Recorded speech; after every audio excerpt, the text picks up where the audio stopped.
อาวุธពីប្រភេទនេះមួយបាញ់40គ្រាប់ក្នុងមួយវិនាទីមួយទៀតបាញ់ឆ្ងាយជាង100គីឡូម៉ែត្រតើមួយណាខ្លាំងជាង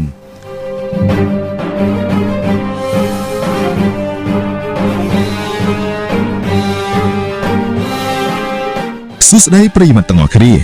សូមស្វាគមន៍មកកាន់ Channel ចំណេះដឹងប្រចាំថ្ងៃរបស់ Admin ហើយថ្ងៃនេះផងដែរ Admin នឹងលើកយកចំណេះដឹងខ្លីៗមកជម្រាបជូនដូចតទៅ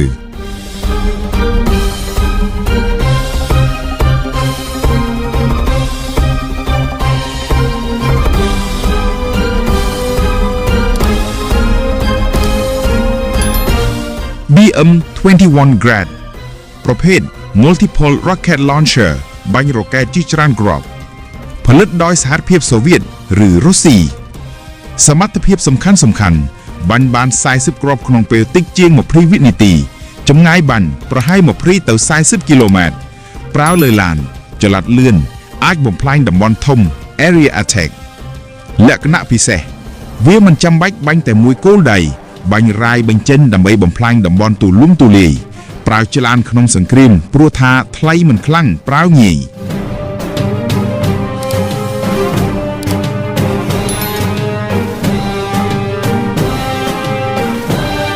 PHL-03 ប្រភេទ Advanced Multiple Rocket Launcher ផលិតដោយចិន Modern Version ខ្លាំងជាង BM-21 សមត្ថភាពសំខាន់បាញ់បាន12គ្រាប់ក្នុងមួយលើកចម្ងាយបាញ់ប្រហែល70ទៅ130គីឡូម៉ែត្រមាន GPS Guidance ត្រឹមត្រូវជាងកម្លាំងបំផ្លាញខ្លាំងជាងលក្ខណៈពិសេសបាញ់បានឆ្ងាយជាង BM-21 2ដងឡើងទៅត្រឹមត្រូវជាងអាចវាយគោលដៅច្បាស់ជាអាវុធសម័យទំនើបនេះគ្រាន់តែជាវីដេអូបើបង្ហាញត្រួសខ្លីៗតែប៉ុណ្ណោះទេសម្រាប់យើងដែលជាអ្នកតាមដានអំពីបញ្ហានេះយើងនឹងដឹងហើយថាមួយណាល្អនិងខ្លាំងជាង